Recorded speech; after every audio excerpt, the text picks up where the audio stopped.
सरकार ने जाति जनगणना कराने का फैसला किया, कैसे देखते हैं, क्या कह सकते हैं? देखिए, ये मांग पिछले लंबे समय से आजाद समाज पार्टी काशी में बहुत जोर शोर से उठा है। 3 फरवरी को लोकसभा का जब सेशन हुआ तो मैंने जातिगत जनगणना से अपनी बात शुरू की और जब हमने दिल्ली में 2024 में इंदिरा गांधी स्टेडियम में एक बड़ा जो है आंदोलन किया था, उसमें भी हमारी पहली मांग जातिगत जनगणना है। अब जब हमने 18 मंडल की समीक्षा कार्यक्रम किया, जो पहला कार्यक्रम हमने अपने गृह जनपद सहारनपुर में किया, उसमें भी हमारी जो पहली मांग थी वो जातिगत जनगणना है।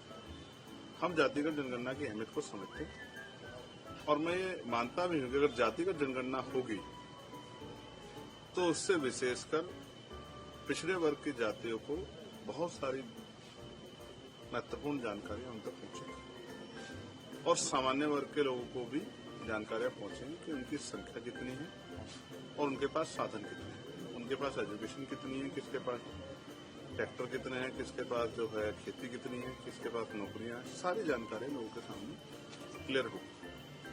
हालांकि सरकार ने अभी बात कही है,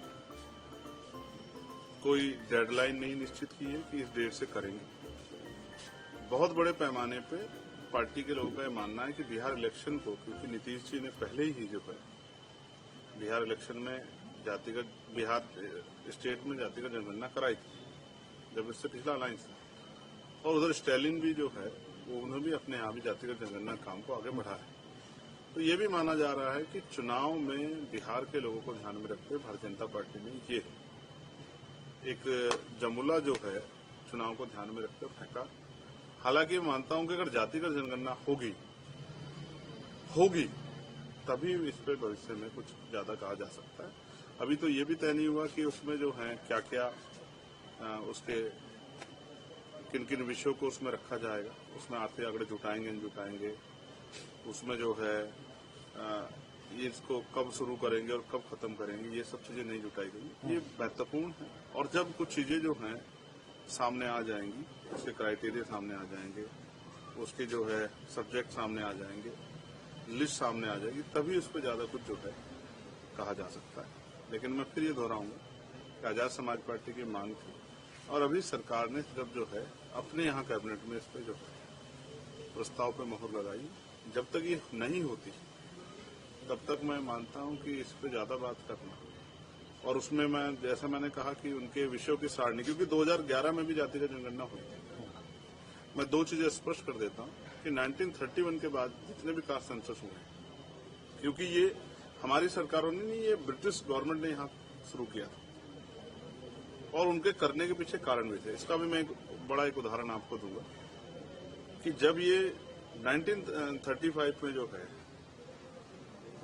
जब एक्ट बना था, एक्ट 1935, उसके बाद जो है इसका एक बड़ा फायदा जब डॉक्टर बाबा साहब अम्बेडकर ने की पार्टी ने चुनाव लड़ा इंडिपेंडेंट लेबर पार्टी ने, तब महाराष्ट्र में उन्होंने चुनाव लड़ा और 175 में से 18 सीटों पर उन्होंने चुनाव लड़ा। और क्योंकि जातिगत जनगणना हुई, लोगों को जानकारियां हुई, लोगों तक खबर गई, तो आप ये समझिए 18 में से 14 सीटें डॉक्टर बाबा साहब अम्बेडकर की पार्टी जीती। इवन डॉक्टर बाबा साहब अम्बेडकर भी इलेक्ट हुए। ये लास्ट सेंसस था 1931 वाला। उसके बाद फिर पिछड़े वर्ग की जातियों का सेंसस नहीं हुआ, सामान्य वर्ग की जातियों का सेंसस नहीं हुआ।